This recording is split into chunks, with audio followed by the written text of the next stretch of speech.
eu quero convidar a todos, inclusive os nossos irmãos e amigos que nos acompanham pela transmissão do canal do YouTube da igreja, a que abra a sua Bíblia no livro do profeta Daniel, no capítulo 9. Livro do profeta Daniel, do capítulo 9, do versículo 1 ao 19. Dessa vez eu farei a leitura, a igreja acompanhará a leitura, e depois o verso 19, quando chegarmos no verso 19, todos nós leremos juntos. Então, Daniel, capítulo 9. Peço que você mantenha depois a sua Bíblia aberta ou o seu aplicativo ligado nesse texto, porque nós vamos trabalhar esta passagem nesta noite. Daniel, capítulo 9, do versículo 1 ao 19, e o verso 19 nós leremos todos juntos. Assim nos diz a palavra do Senhor. No primeiro ano de Dario, filho de Assuero, da linhagem dos Medos, o qual foi constituído rei sobre o reino dos caldeus, no primeiro ano do seu reinado, eu, Daniel, entendi pelos livros que o número de anos de que falara o Senhor ao profeta Jeremias, e que haviam de durar as assolações de Jerusalém, era de 70 anos. Voltei o rosto ao Senhor Deus para o buscar, com oração e súplicas, com jejum, pano de saco e cinza. Orei ao Senhor meu Deus, confessei e disse: Ah, Senhor, Deus grande e temível, que guardas a aliança e a misericórdia para os que te amam e guardam os teus mandamentos.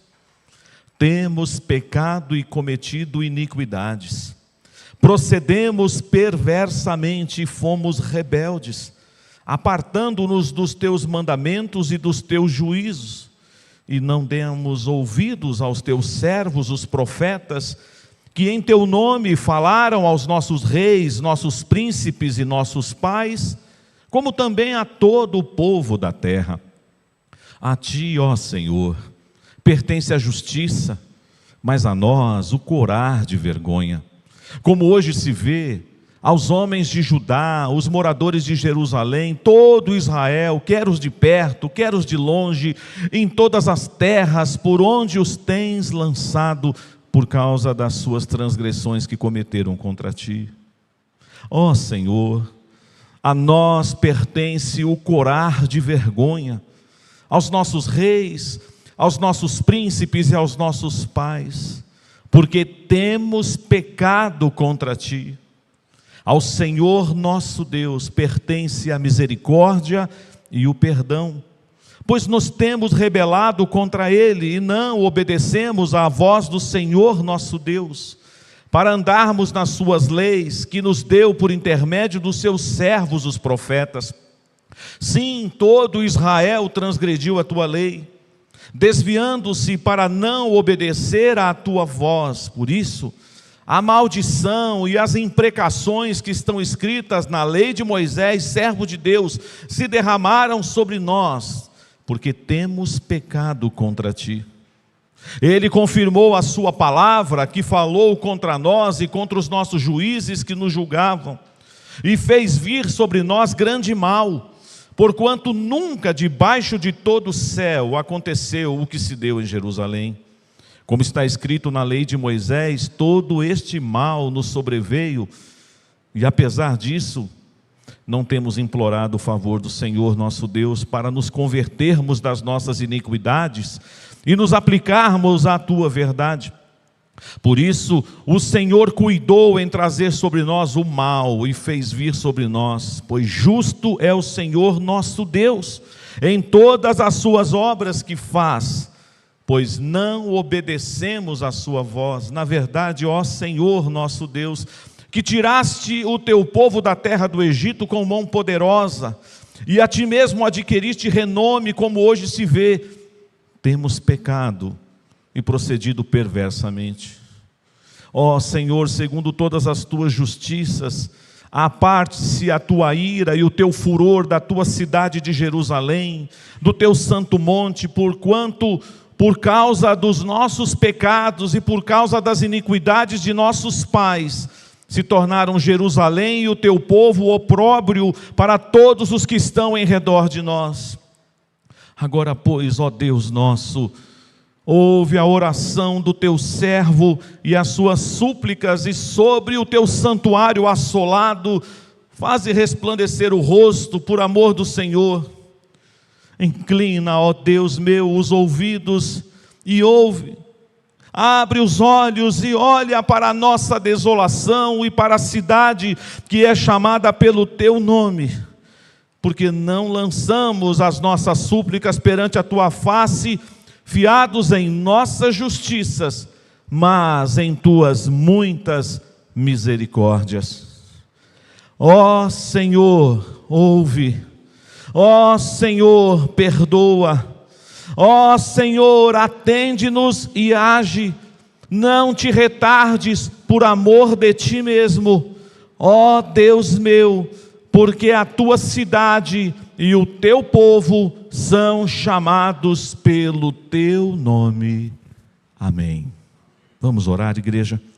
Senhor, acabamos de ler a oração do teu servo, que naquele momento ali no cativeiro, ele se dirigia ao Senhor com oração, com súplica, com jejum, pano de saco e cinza, se colocando na brecha como intercessor. E nós queremos, ó Pai, aprender nesta noite com esta oração de arrependimento e confissão, lições preciosas para a nossa vida diante do Senhor. Por isso, ó Deus, ilumina-nos com teu Santo Espírito. Abençoa cada irmão, cada irmã, cada pessoa que está aqui, aqueles que nos acompanham pela transmissão. Aquiete a nossa alma, Senhor, e fale ao nosso coração aquilo que o Senhor quer nos ensinar através desse texto. Nós oramos em nome de Jesus. Amém. Qual foi a última vez que você fez uma oração como essa? Qual foi a última vez que você entrou no secreto de Deus e sozinho diante do Pai você se derramou, como Daniel fez aqui nessa oração? Você se lembra? Nós, infelizmente, claro que uma oração pública, quando temos um culto, não temos esse costume aqui no Ocidente de orarmos publicamente por nossos pecados. Isso acontece em outras partes do mundo, mas entre nós não é assim. Por isso, quando alguém ora e nos conduz numa oração, como já aconteceu nessa noite, o irmão ou a irmã que está orando, ele diz: perdoe os nossos pecados. O Senhor já sabe quais são. Às vezes até nós falamos: perdoe as nossas multidões de pecados. Mas quando você está no seu secreto, sozinho com Deus, você não pode orar assim. Você não pode falar: Senhor, perdoa a minha iniquidade, a multidão dos meus pecados. O Senhor já sabe quais são. É verdade, Ele sabe. Mas quando nós estamos a sós com Deus, nós precisamos contar tudo. Nós precisamos derramar a nossa alma na presença de Deus. E esse é um momento seu, na presença do Pai. De vez em quando nós precisamos ter esse tempo na presença do Senhor. A palavra de Deus diz, João escrevendo as suas cartas, diz que se você disser que não peca, você é mentiroso. Logo, nós temos que afirmar que depois que o pecado entrou na humanidade, o pecado ainda age entre nós. Nós fomos alcançados pela maravilhosa graça do Senhor Jesus, pela sua misericórdia que se renova a cada manhã, mas ainda, por acidente, certamente, nós pecamos.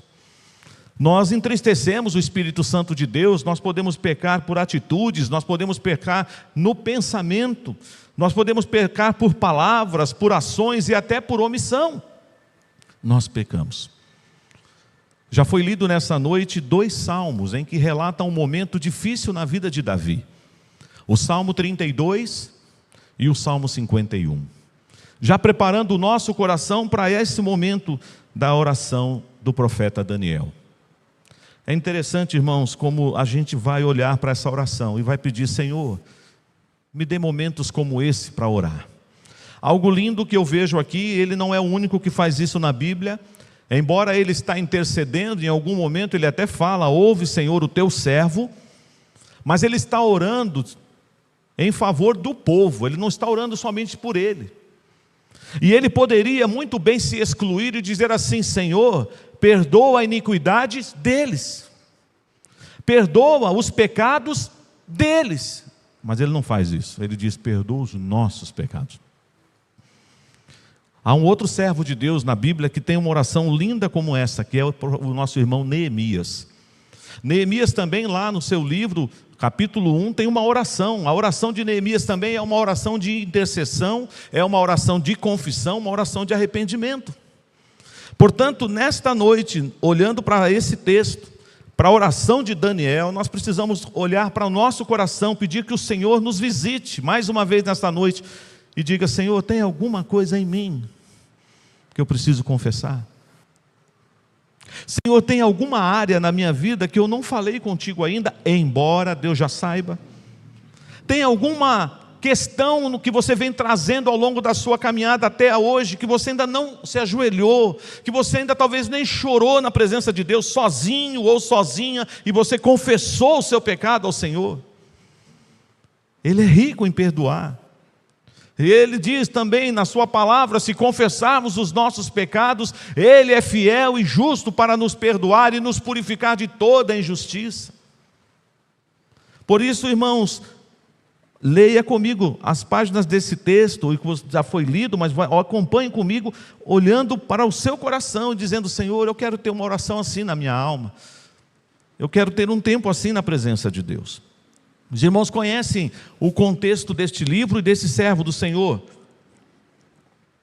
chamado Daniel. Sobretudo, até o capítulo 6 de Daniel, nós temos ali, mais do que profecias, nós temos um relato de como viveram Daniel e seus companheiros naquele período do cativeiro babilônico. Segundo os estudiosos, os comentaristas dessa passagem, quando Daniel chega na Babilônia, ele era um adolescente. Ele tinha 14 anos. Ele e seus companheiros, adolescentes. Por isso que eu estou no olho para essa página. O ano passado, pregando num culto em São Caetano do Sul, eu preguei no aniversário de uma UPA e eu falei para os adolescentes ali: vocês podem aprender com Daniel, porque quando ele era um adolescente igual vocês, ele tomou um firme propósito de não se contaminar com as iguarias do rei. Às vezes a gente pensa: Daniel já era um homem formado, adulto. Não, ele era um adolescente, ele era um jovem. E ele tinha sido escolhido, juntamente com os seus escolhidos, seus companheiros, melhor dizendo, naquele contexto em que Nabucodonosor mandou selecionar os melhores dos melhores de Judá, homens que pudessem assistir na presença do rei, que fossem estudados, versados, e que poderiam aprender a língua e a cultura dos caldeus. Aquela experiência gloriosa, maravilhosa, quando ele decide não se contaminar com as iguarias da mesa do rei, e ele faz um teste com o chefe dos cozinheiros e diz: não vamos comer carne, não vamos beber o vinho que o rei nos oferece, ficaremos com água e legumes. E Deus honrou Daniel e seus companheiros. Muitas outras experiências foram dadas a esses servos do Senhor, como o sonho que Nabucodonosor teve, registrado no capítulo 2, e ninguém conseguia contar o que ele sonhou e qual era o significado do sonho. Então Nabucodonosor ficou furioso e disse que mataria todos os sábios do seu reino. Daniel ficou sabendo e falou assim: não faça isso não, eu vou orar. Daniel era um homem de oração. Daniel foi orar, compartilhou com seus companheiros: eu estou com uma missão muito difícil, orem comigo, porque eu tenho que descobrir, e não sou eu que vou conseguir fazer isso, mas o Senhor vai me dar a revelação do que foi que Nabucodonosor sonhou. Porque Nabucodonosor chegou para os seus sábios e disse: olha, eu tive um sonho perturbador, e eu quero saber o real significado desse sonho. E aí os sábios falaram o que para Nabucodonosor? Conta o sonho. Conta o sonho, que aí a gente interpreta. Nabucodonosor: não, eu quero que vocês digam o que eu sonhei, e depois vocês vão dar a interpretação. E eles começaram a falar: impossível, não existe como, se você não contar o sonho, nós descobrimos. E foi insistindo, até que a fúria de Nabucodonosor foi grande, falou assim: eu vou matar todos vocês. Mas com a ação de Daniel e seus companheiros, isso não foi preciso. E você vê então ali Deus dando a Daniel a revelação do sonho de Nabucodonosor e a explicação do sonho. Você vê os companheiros de Daniel na cova dos leões, na fornalha ardente, melhor dizendo, Por causa daquela visão, ele ficou encantado de saber que a cabeça da estátua de ouro representava o seu reino, e ele mandou fazer uma estátua inteira de ouro. E exigiu adoração a ele, mas seus companheiros não adoraram e foram lançados na fornalha ardente, aquecida 7 vezes mais.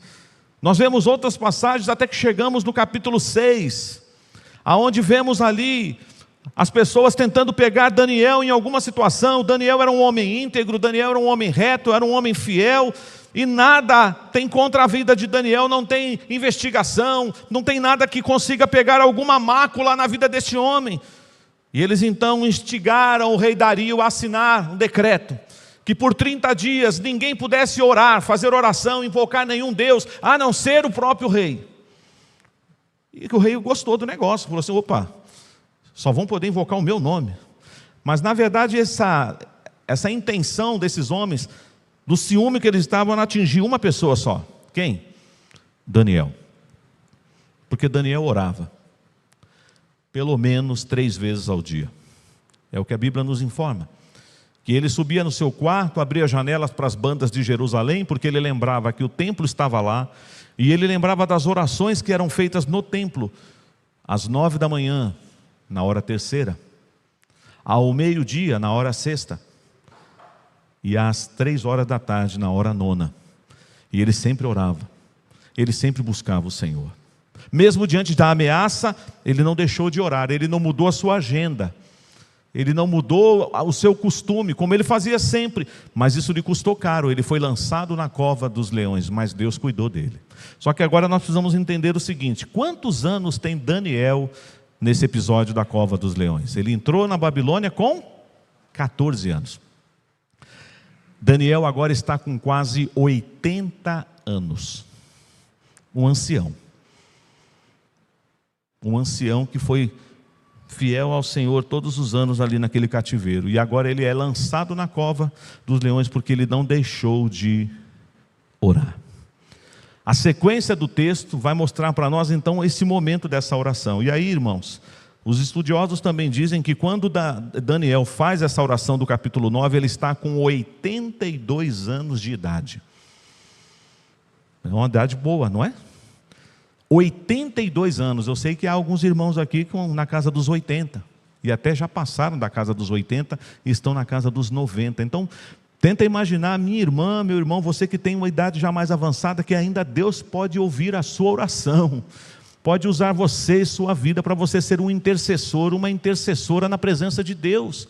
Daniel não deixou, a despeito da idade avançada, de viver na presença de Deus, pelo contrário, se ele já era um homem íntimo do Senhor, lá na adolescência, na juventude, na vida adulta, muito mais agora, como um ancião.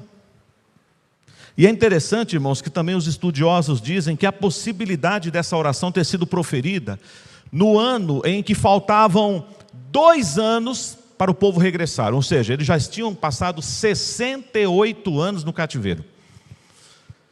Só que até agora, eles não tinham se arrependido. 68 anos no cativeiro, e o povo ainda não tinha entendido por que Deus enviou Judá para aquele lugar. E é por isso então que ele faz essa oração. E é interessante, irmãos, que Daniel não era só um homem de oração, Daniel era estudioso. Porque o texto começa nos informando que no primeiro ano do reinado do rei Dario, ele, Daniel, estou no verso 2, entendeu pelos livros, ou seja, ele estudava, ele pesquisava, ele era um homem de leitura também. Ele entendeu pelos livros que o tempo que deveria durar as assolações de Jerusalém, e ele estava lendo especificamente um livro. Que livro que ele estava lendo? O livro do profeta Jeremias. E através da leitura e do estudo que ele faz do livro de Jeremias, ele chega à conclusão que o tempo do cativeiro será de 70 anos. E ele então imediatamente começa a orar Diz o verso 3, isso é muito significativo para nós, irmãos. Quanto mais você então estuda a palavra, quanto mais você estuda e prescruta as maravilhas do Senhor, orando, desvenda os meus olhos, Senhor, para que eu contemple as maravilhas da tua lei. Quanto mais você tem prazer na lei do Senhor, quanto mais você medita nas escrituras sagradas, certamente isso te levará para a presença de Deus em oração. Porque a palavra nos confrontará. E você certamente vai orar a palavra. E aí quando chegamos aqui, irmãos, ele vai no verso 3 e diz: voltei o rosto ao Senhor Deus, para buscar com coração, oração e súplicas, com jejum, pano de saco e cinza. Naquela época, quando um servo de Deus, ele se colocava diante do Senhor para orar, e ele ficava desta forma aqui, era um estado de maior humilhação possível, ele se quebrava totalmente. A ideia é que às vezes ele orava literalmente no chão, com o rosto no pó. Tirava os seus trajes mais bonitos, os seus trajes luxuosos, se vestia de pano de saco, orava, jogava cinza sobre a sua cabeça, e é neste contexto que Daniel vai orar. Talvez você não precise ser literal e ter que fazer isto. Mas o que o Senhor quer olhar para o meu coração e para o seu é dizer assim: meu servo, minha serva, quando você estiver na minha presença em oração, derrame-se na minha presença. Deixa o meu espírito te quebrar, te quebrantar, trabalhar em você. E aí ele começa a sua oração. E ele já diz que é uma oração de confissão. Eu fiz essa pergunta no início da mensagem, vou fazê-la novamente. Qual foi a última vez que você teve um momento a sós com Deus para orar assim? A sua oração de confissão e de arrependimento. Qual foi a última vez que você sozinho se derramou na presença do Senhor? Faz tempo? Deus quer falar com você. Tenha um tempo de oração com Ele, sem pressa. Desligue-se de todas as coisas que podem te roubar desse tempo precioso, como nós gostamos de cantar, que preciosas são as horas na presença de Jesus, comunhão deliciosa da minha alma como a luz. Se quereis saber quão doce é a divina comunhão, podereis muito bem prová-las e tereis compensação. Procurai estar sozinhos em conversa com Jesus, provareis na vossa vida o poder que vem da cruz. Isso está disponível a nós, irmãos. A igreja pode orar, você pode fechar a porta do teu quarto, você pode orar em secreto, você pode chorar, você pode se alegrar. Ore ao Senhor. Daniel fez isso.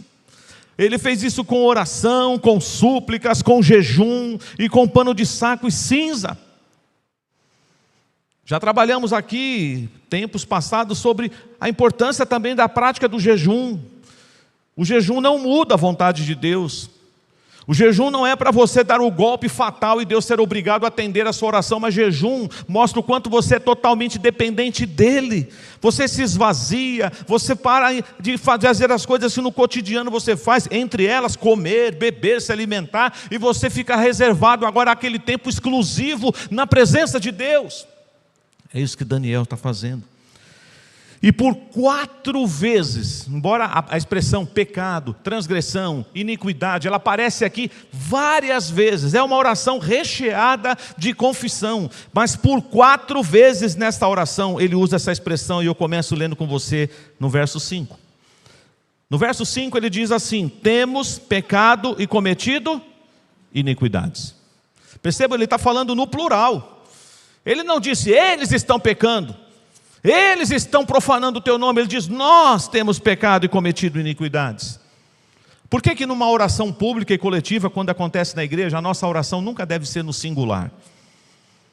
Porque nós estamos orando em nome da igreja. Por isso que quando nós oramos na igreja, qualquer irmão aqui que é convidado para orar na igreja, ele diz assim, Senhor, nós estamos aqui na tua presença. Você está orando, meu irmão, minha irmã, mas você está orando em nome da igreja.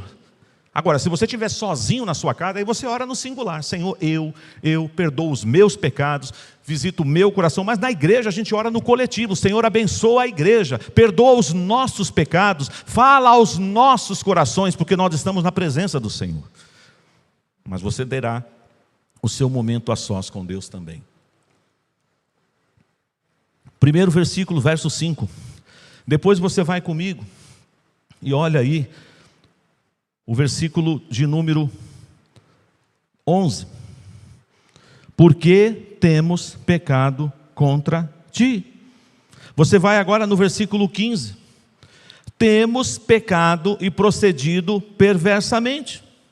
Ou seja, ele está mostrando que o motivo que o levou à presença do Pai é por causa da iniquidade, dos pecados, da transgressão da palavra. E várias vezes nesse texto, nesta oração, ele começa a falar, mas ele começou a oração de uma forma linda, que não pode faltar em nossas orações. Ele começa reconhecendo quem Deus é. Ele logo no versículo 4 diz: orei ao Senhor meu Deus, confessei e disse. Aí ele fala assim: ah, Senhor, Deus grande e temível, que guardas a aliança e a misericórdia para os que te amam e guardam os teus mandamentos. Ou seja, por mais que seja uma oração de confissão, de arrependimento, eu preciso reconhecer quem Ele é. Quem é Deus na minha vida, quem é Deus na sua vida, quem é Deus na nossa vida, quem é Deus na nossa história. Nós temos que declarar: Senhor, o Senhor é grande, o Senhor é temível, o Senhor guarda a sua aliança, o Senhor tem misericórdia para os que te amam e guardam os teus mandamentos. E aí ele começa a orar e começa a confessar. Ele fala: procedemos perversamente, fomos rebeldes, apartando-nos dos teus mandamentos. Ele fala algo por duas vezes, no verso 6 e no outro verso ele diz: não demos ouvidos aos teus servos, os profetas. Ele está falando para aquele contexto. Se fôssemos trazer para os nossos dias, você tem dado crédito à pregação do Senhor? Deus também tem levantado os seus profetas hoje, não nos mesmos moldes da escola profética do Antigo Testamento, mas de certa forma o que eu estou nessa noite fazendo com a iluminação do Espírito Santo, eu estou profetizando. Eu estou profetizando sobre o que já está revelado, eu não estou trazendo nada novo.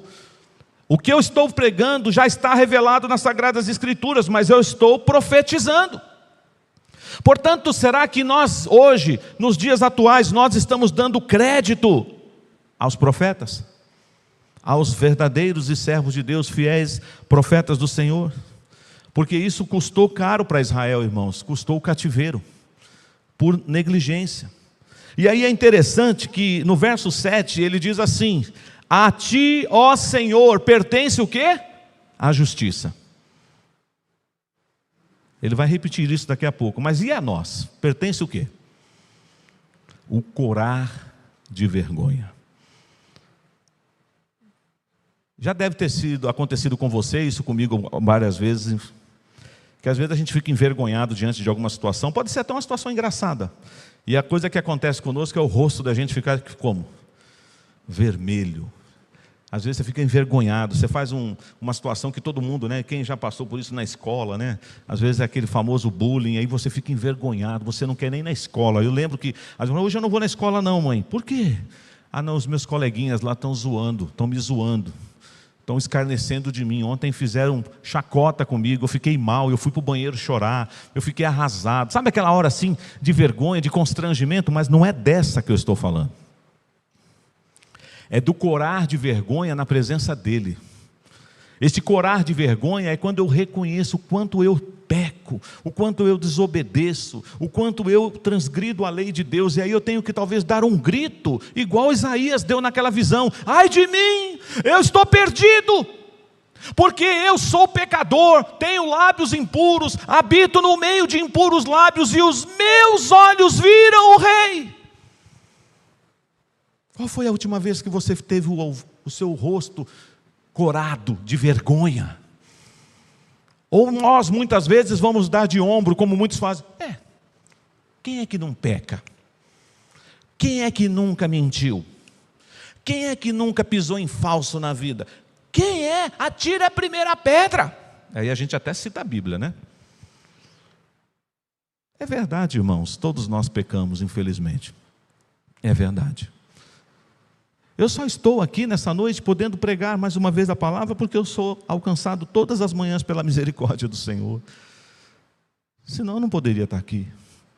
Você está sentado aí agora ou acompanhando essa transmissão porque a misericórdia do Senhor não tem fim, ela se renova a cada manhã. O nosso Pai de misericórdia é rico em perdoar.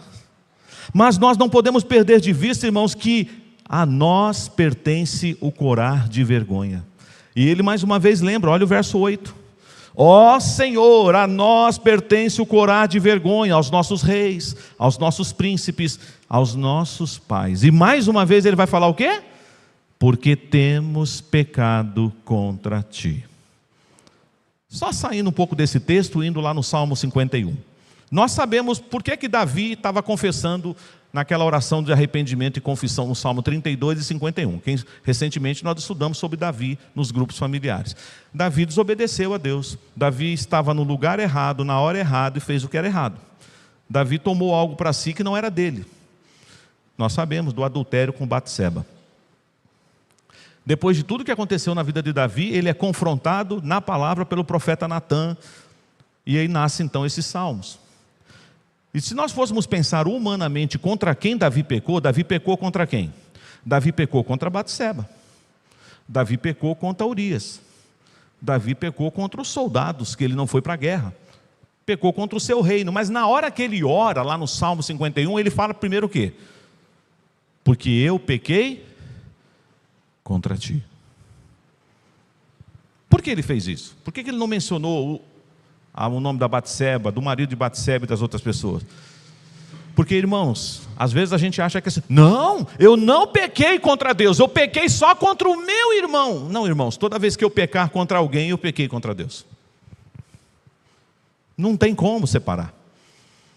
Quando eu transgrido, quando eu machuco, eu também estou pecando diante do meu Deus. Por isso que eu preciso desesperadamente do colo do Pai, da sua graça, da sua misericórdia. E aí ele vem no verso 9, e eu gostaria que você lesse comigo esse verso. Contrastando que a nós pertence o corar de vergonha, Daniel evoca, Daniel clama pela justiça, pela graça e pela misericórdia, o perdão de Deus, e ele afirma, vamos ler juntos o verso 9? Ao Senhor nosso Deus pertence a misericórdia e o perdão. É por isso que nós estamos aqui. Porque ao nosso Deus pertence a misericórdia e o perdão, senão nós não estaríamos aqui. Senão eu não estaria aqui. Porque o Senhor tem sido benevolente na minha vida e na sua vida também. A história do cativeiro da Babilônia tem muito a nos ensinar. Como assim Deus livrou o povo com braço forte do Egito, tirou o povo das garras de Faraó, depois de mais de 430 anos lá de opressão, o povo peregrinando pelo deserto, 40 anos, eles entram em Canaã, e aí ainda o povo agora vai passar por um segundo cativeiro, e esse segundo é diferente do primeiro, porque esse segundo é consequência do quê? De desobediência, de pecado, de trocarem o Senhor por outros deuses, de fazerem alianças com outros povos e não confiarem única e tão somente no Senhor, e isso lhe custou, o povo vai para o cativeiro. Jeremias foi acusado até de traidor pelo povo, porque Jeremias pregava a mensagem, Jeremias chorava quando Deus falava que ele tinha que trazer aquela mensagem de juízo, e o povo não entendia, o povo chamou Jeremias de traidor, porque ele foi fiel à palavra, e pregou a mensagem, não só ele, como tantos outros. Mas aí nós chegamos aqui no versículo 13, e ele lembra do que está escrito na lei de Moisés. E ainda assim, irmãos, olha o que ele fala, e agora volto a relembrar uns detalhes que eu passei há pouco, de história que os estudiosos pesquisaram. O povo já está no cativeiro há 68 anos, faltam 2 anos para o povo voltar, mas ainda tem dureza no coração do povo. E é por isso que o verso 13 fala assim, como está escrito na lei de Moisés, todo este mal nos sobreveio. Então Daniel está reconhecendo, por que nós estamos aqui? Por que nós estamos passando por tudo isso? Porque nós pecamos. Porque temos pecado contra ti, os nossos reis, os nossos príncipes, os nossos pais, todo o povo. Mas olha só o que ele fala na sequência do verso 13. Apesar disso, não temos implorado o favor do Senhor nosso Deus.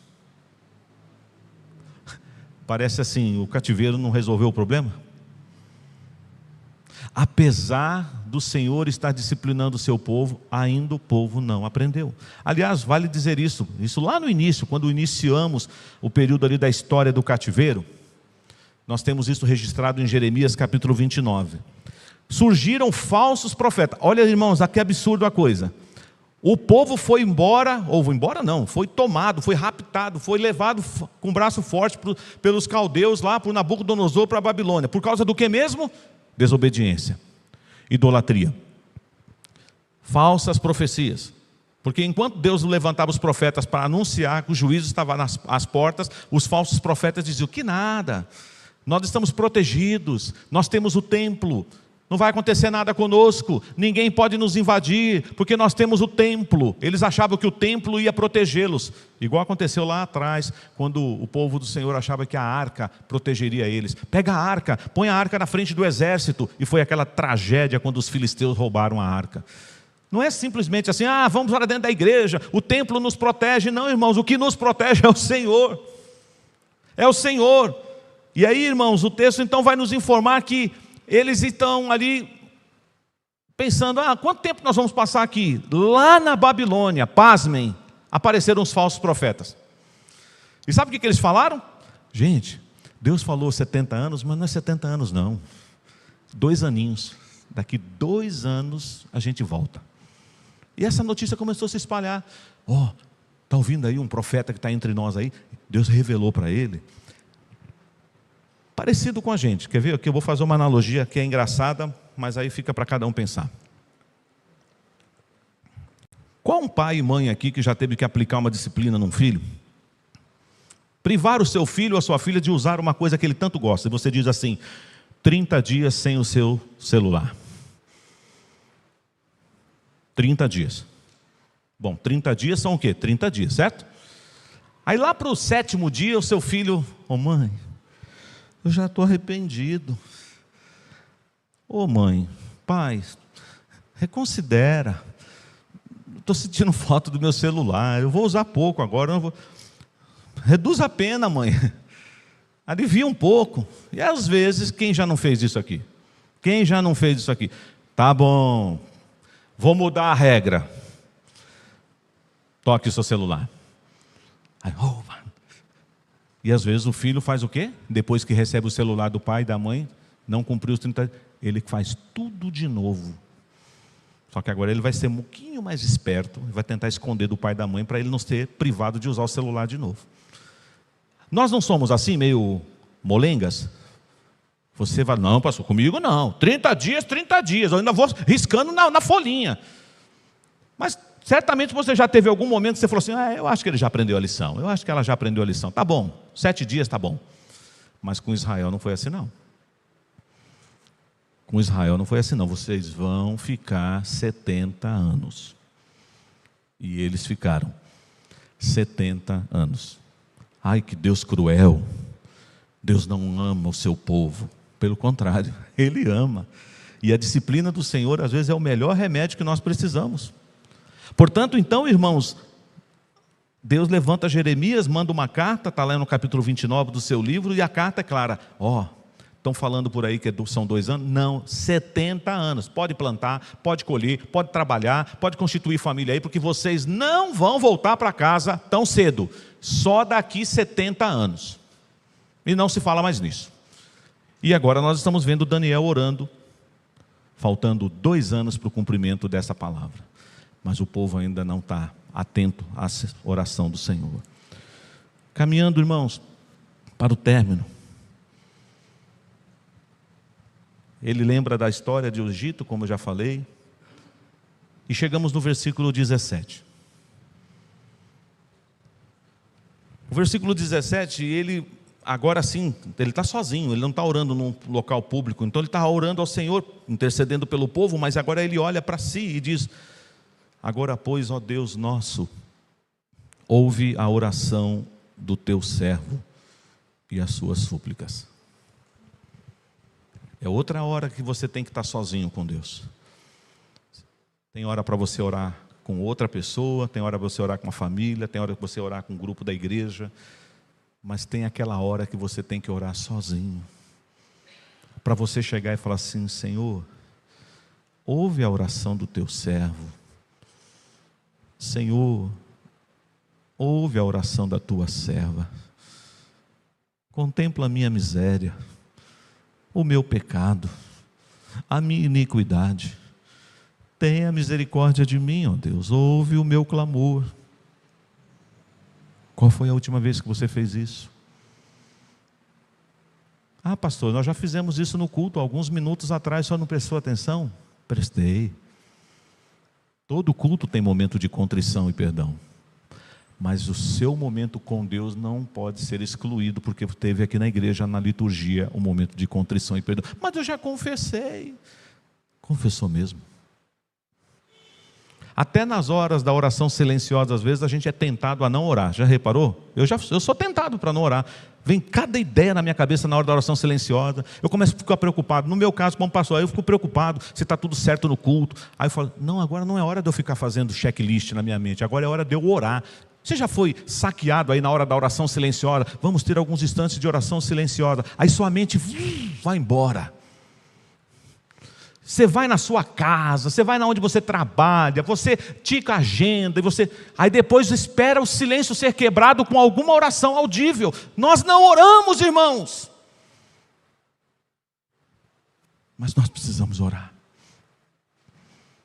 Nós precisamos falar para o Senhor: Senhor, ouve a nossa oração, a oração do teu servo, a oração da tua serva. Nós precisamos falar como o verso 18, e eu te convido a ler comigo. Vamos ler o verso 18, irmãos, como sua oração. Vamos lá? Inclina, ó Deus meu, os ouvidos e ouve. Abre os olhos e olha para a nossa desolação e para a cidade que é chamada pelo teu nome, porque não lançamos as nossas súplicas perante a tua face, fiados em nossas justiças, mas em tuas muitas misericórdias. A ideia é assim, porque nós não estamos lançando as nossas súplicas perante o Senhor confiados em nós mesmos. Não, Senhor, eu não tenho mérito nenhum. Quem sou eu? Como já foi cantado nessa noite, eu, um pobre pecador, inútil e mortal, diante de um Deus imortal e eterno. Quem sou eu? Mas a gente pode se derramar na presença desse Deus, e nós podemos dizer: ó Senhor, ouve, ó Senhor, perdoa, ó Senhor, atende-nos e age, não te retardes por amor de ti mesmo. Interessante que ele poderia falar assim: por amor de mim, da minha família, dos meus pais. Não, por amor do teu nome, por amor de ti mesmo, Senhor. O contexto aqui é clamando pela restauração, certamente, pelo quebrantamento, pelo arrependimento do povo de Judá, pela assolação que está em Jerusalém. Mas por que você está precisando orar, meu irmão? Por qual motivo? Há alguma área na sua vida que precisa ter um acerto? Deus nos sonda e nos conhece, é verdade, mas Ele requer de cada um de nós um tempo com Ele, de quebrantamento, de derramar a nossa alma na presença dEle, de chorarmos se necessário for, de orarmos e de falar que está doendo, e às vezes até falar: Senhor, eu não estou entendendo, por que o Senhor está fazendo isso na minha vida? Por que tudo está passando como um rolo compressor sobre a minha cabeça? Eu não estou entendendo, Senhor, mas eu estou na Tua presença. O Senhor é o meu Deus, não me desampare, Senhor. Não te apartes de mim, ó Deus. É isso, irmãos, que nós temos que fazer sozinho, no quarto, em secreto. Talvez nessa semana, talvez ainda nessa noite. Não aparte-se do Senhor. Chore, clame ao Senhor, como Daniel fez nessa oração, e você vai experimentar perdão, libertação. Davi, no Salmo 32, disse que enquanto ele calou os seus pecados, o que aconteceu? Até os ossos dele envelheceram. E no Salmo 51 ele fala para o Senhor ter misericórdia dele, porque o Senhor esmagou os ossos dele. Aí você fala, não pastor, mas isso é figurado, né pastor? Porque só mexe na alma, na parte... Não, irmãos, eu já vi gente doente, fisicamente falando, e você vai lá, usa os melhores recursos do seu convênio, e faz check-up, e faz ressonância, e faz tomografia, e faz exame daqui e daquela, e não aparece nada, porque esses aparelhos não vão revelar que às vezes as suas dores podem ser um pecado não confessado. Nós sofremos, nós gememos, mas o nosso Deus está acessível a nós em Cristo Jesus. Por isso, não perca tempo. Estude a palavra, medite na palavra, e quando a palavra te confrontar, corra para os braços do Pai, chore na presença dEle, se arrependa dos seus pecados, confesse. Ah, eu já fiz isso, pastor, na minha conversão, lá no início da minha jornada cristã. Eu sim, certamente foi um dia muito especial, mas a gente precisa renovar o nosso amor, o nosso compromisso com o Senhor todo dia. Não é só uma vez, no dia da conversão, no dia do culto, do batismo, da profissão de fé. É todo dia. Eu não sei como você está vivendo. Qual foi a última vez que você teve um momento a sós assim com o Senhor? Sem pressa, mas se derramando diante dEle. Faça uma oração de arrependimento e confissão, meu irmão, minha irmã. O Senhor Jesus, Ele tornou propício isso, porque o véu se rasgou de alto a baixo, e hoje eu tenho livre acesso à presença do Pai. Você pode orar, você pode se derramar diante do Senhor, e Ele vai ouvir sua oração. Qual foi a última vez que você investiu um tempo de oração com o Senhor? Oração que talvez as palavras não serão as mesmas de Daniel, porque o seu contexto é outro. Não estou dizendo que você está vivendo num cativeiro. Talvez você não está nessa forma tão literal assim. Pastor, eu estou vivendo um cativeiro. Não necessariamente. Às vezes você pode dizer, olha pastor, não porque eu mereço, mas está tudo bem. Eu estou bem. Está tudo bem lá em casa. Eu estou empregado, eu estou empregada. Passo necessidades, mas o Senhor é fiel, está sustentado a minha casa. Às vezes a gente olha essas coisas periféricas, elas são importantes? São, mas desce um pouquinho mais. Mergulhe um pouquinho mais. Não fica no raso, não. Desce um pouquinho mais na intimidade com Deus, porque Deus tem coisas grandes e ocultas para te mostrar que você ainda não sabe. E você só vai conhecer se você estiver na presença dEle, investir tempo na presença dEle. Daniel é um exemplo para nós de um homem de oração. Desde a sua juventude ele já buscava o Senhor. Ele foi crescendo, amadurecendo, e agora está com aproximadamente 82 anos, está orando, se colocando na brecha em favor do seu povo. Para fechar, uma pergunta. Nesse tempo que você terá a sós com Deus, e começa com a sua agenda, com o seu tempo, invista um momento para você orar pela sua igreja. Qual foi a última vez que você orou por esta igreja? Não no sentido assim, no pacotão. Lembrando das famílias. Não são tantas famílias que temos aqui. Se você tiver dificuldade, o WhatsApp vai te ajudar. Porque lá no WhatsApp você vai descobrir o nome dos irmãos. Você sabe, você olha lá, tem mais de 120 irmãos inscritos lá. Quem sabe você fala assim, eu vou orar hoje por 10 nomes. Ou você vai orar por blocos de famílias. Você tem orado pela sua igreja? Vamos apresentar a igreja do Senhor Jesus aqui no Jardim Verônia, na presença dEle. Clame ao Senhor pela terra, clame ao Senhor por esse lugar, para a honra e glória do nosso Deus. Esta é a palavra que Ele trouxe para nós nessa noite. Que Deus nos abençoe.